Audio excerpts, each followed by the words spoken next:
Kalau kita bicara tentang baper, orang paling sering baper itu dalam urusan apa? Urusan cinta. Terutama kalau cintanya ditolak atau cintanya diputusin ya. Saya pengen nanya, Rasulullah pernah nggak ditolak cintanya? Pernah? Berapa kali? 2 kali ditolak cintanya. Baper nggak Rasul? Biasa aja. Move on nggak Rasulullah setelah ditolak? Move on banget. Malah setelah ditolak cintanya di dunia, Rasulullah SAW pergi ke akhirat. Gimana pergi ke akhirat? Isra Mi'raj, jalan-jalan ceritanya. Jadi cara supaya nggak baper dalam urusan ditolak cinta dan bisa move on, pergilah jalan-jalan. Mungkin cari ombak, surfing. Mungkin cari angin, mungkin cari apalah. Pokoknya jalan-jalan. Tapi kemarin saya mah surfing bukan gara-gara baper. Dikit sih. Enggak, gara-gara pengen belajar gimana sih rasanya naik di atas ombak, ternyata nggak bisa-bisa juga. Teman-teman yang dirahmati Allah Subhanahu wa taala, 2 kali Nabi SAW itu ditolak cintanya. Pertama ditolak oleh calon mertua, kedua ditolak oleh si cewek itu sendiri. Siapa calon mertua yang nolak cinta Rasul? Paman beliau sendiri, Abu Thalib.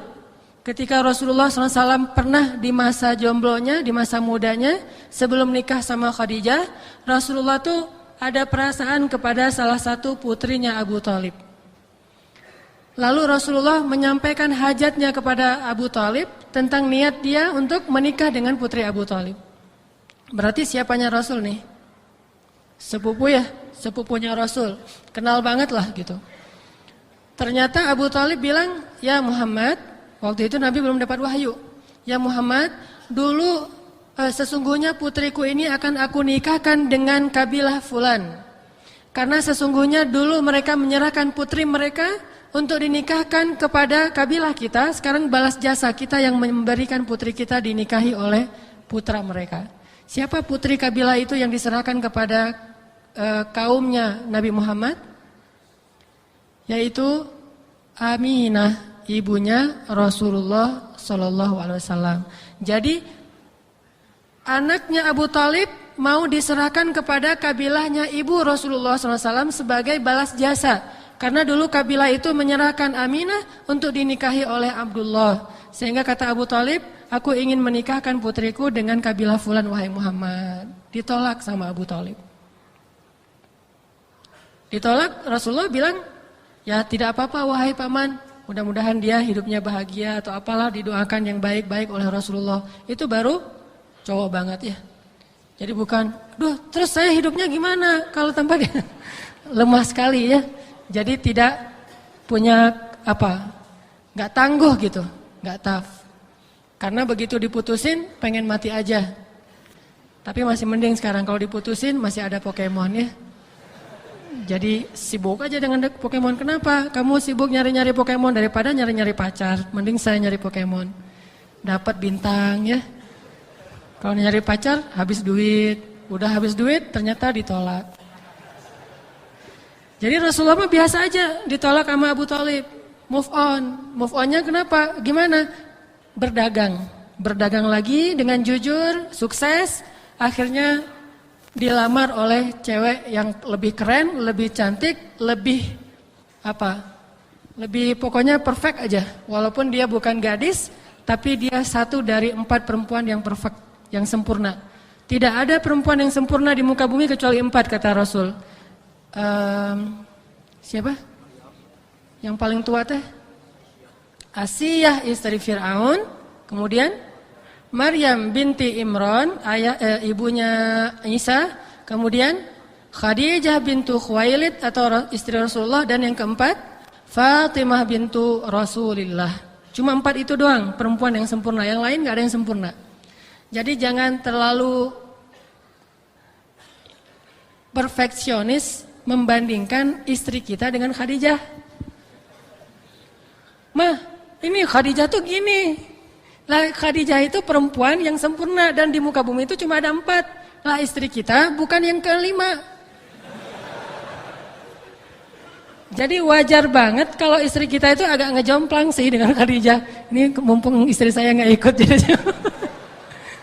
jadi mumpung karena istri kita bukan Khadijah, bukan Fatimah, bukan Maryam, bukan Asiyah, maka kalaupun kita mau menjadikan Khadijah sebagai inspirator, sebagai motivasi, boleh, tapi jangan memaksakan keluarga kita persis seperti Khadijah.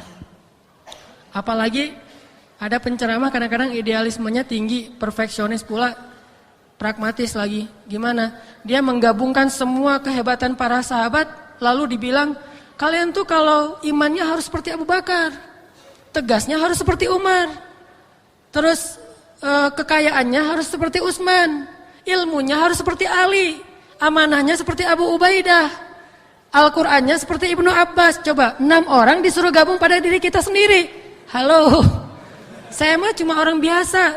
Jangan gabungin semua orang luar biasa itu harus ada pada diri saya sempurna. Mereka aja dibagi 6, kita ngambil sendiri. Ini agak-agak kurang realistis menurut saya. Tapi jadikan mereka semua sebagai inspirasi, penyemangat, motivasi. Cuman kalau nuntut harus persis, kita hebatnya kayak mereka berenam, itu terlalu berlebihan. Begitu juga kita kepada pasangan. Yang ibu-ibu ketika baca cerita tentang misalnya gimana kesabaran Ali terhadap Fatimah, di blog tuh, terus di copy, di send kepada suaminya, "Pak, ini ada hadiah buat papa, apa cerita kesabaran Ali terhadap istri." Seburuk-buruk hadiah, kata si bapaknya. Kenapa seburuk-buruk hadiah? Karena bikin baper tadi. Wah, saya mah bukan seperti Ali wahai ibu gitu ya. Ali mah adalah pangeran surga. Dan kita mah masuk surga belum tentu, tapi berharap masuk surga. Kalau itu mah pangeran surga. Tapi bukan berarti kita nggak perlu mencontohi, belajar mencontohi dari mereka. Tapi bagi yang lain jangan menuntut persis kayak mereka. Kayak ada penceramah ngomong, pemimpin itu, presiden itu harusnya kayak Abu Bakar, nggak nerima gaji. Wah, coba kalau kita yang jadi presiden, mau gitu nggak mau nerima gaji? Nggak tahu sih, jadi RT aja kayaknya masih mikirin gaji kan? Apalagi jadi presiden nggak nerima gaji. Abu Bakar emang nggak nerima gaji awalnya, Umar juga nggak nerima gaji. Coba kita aja belajar jadi seperti Abu Bakar, tanpa menuntut orang lain untuk menjadi seperti dia. Jadi kita aja masing-masing. Saya mah pengen kayak Abu Bakar, saya mah pengen kayak Umar, saya mah pengen oke. Tapi kalau kamu harusnya, itu nggak oke. Kita aja yang tegas terhadap diri sendiri, toleran terhadap orang lain. Jangan tegas terhadap orang lain, terlalu toleran terhadap diri sendiri. Tapi kan saya cuman istilah-istilah toleran terhadap diri sendiri. Kalau ke diri sendiri tegas, harusnya saya begini, harusnya saya begitu, harusnya ke diri sendiri, ke orang lain, nggak apa-apa deh ke orang lain. Kalau orang bisa kayak gini, insya Allah nggak ada masalah sih di antara kita mah. Karena semuanya berlomba-lomba menjadi lebih baik. Balik lagi, ternyata yang melamar Rasulullah adalah Khadijah, dilamar sama Khadijah. Tapi etika melamar karena cewek duluan yang datang nggak boleh langsung ke Rasulullah. Nah ini etika yang sekarang mulai agak-agak kabur. Datang Khadijah bukan ke Rasulullah tapi kepada pembantunya Khadijah. Siapa pembantunya Khadijah? Siapa? Ini ada door prize panitia. Pembantunya Khadijah saya nanya karena saya lupa. Siapa sih pembantunya Khadijah? Maisaro, cewek apa cowok? Yakin? Kok tahu? Maisaro cewek apa cowok? Nanya ke yang akhwat dulu deh, yang cewek-cewek. Maisaro cewek apa cowok? Bu, teh? Hah? Cowek? Bahaya kalau cowok. Maisaro adalah cowok. Namanya aja Maisaro, makanya hati-hati jangan sampai namain anak tetangga Maisaro.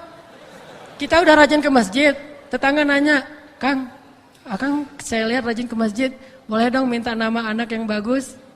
Dia mintanya ke kita, bukan ke suaminya, bahaya ya.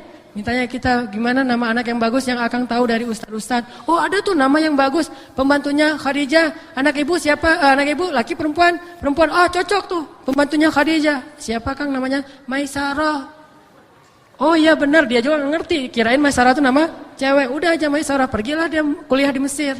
Ismake, kata orang Mesir, nama kamu siapa? Maisarah. Langsung orang Mesir, nama Maisarah tapi cewek, harusnya cowok. Jadi nggak semuanya, oh itu berarti cewek ya. Masyitoh, Maisarah, Fatimah, Aminah, Halimah, nggak semuanya cewek. Ada yang cowok tapi namanya yaitu Maisarah. Bilang ke Maisarah ini udah pernah jalan bareng dengan Rasulullah. Maisarah, sini. Ada apa ya Khadijah?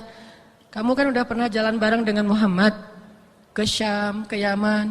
Setahu kamu Muhammad itu orangnya gimana, pendapat kamu?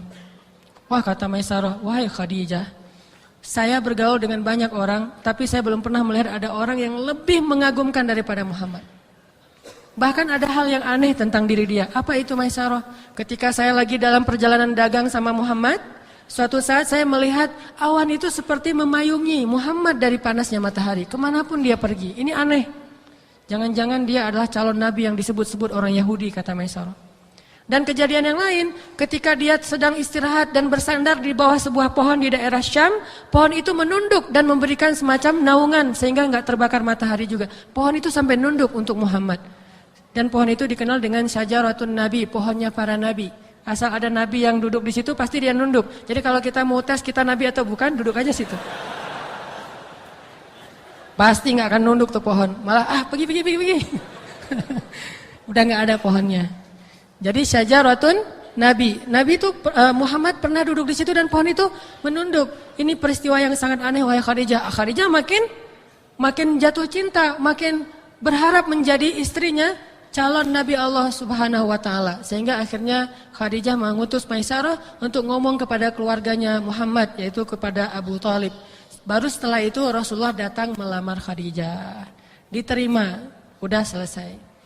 Selang beberapa tahun kemudian setelah mereka hidup dalam keadaan yang luar biasa bahagia, dapat wahyu pahit, susah, asam, garam semuanya dirasakan bersama.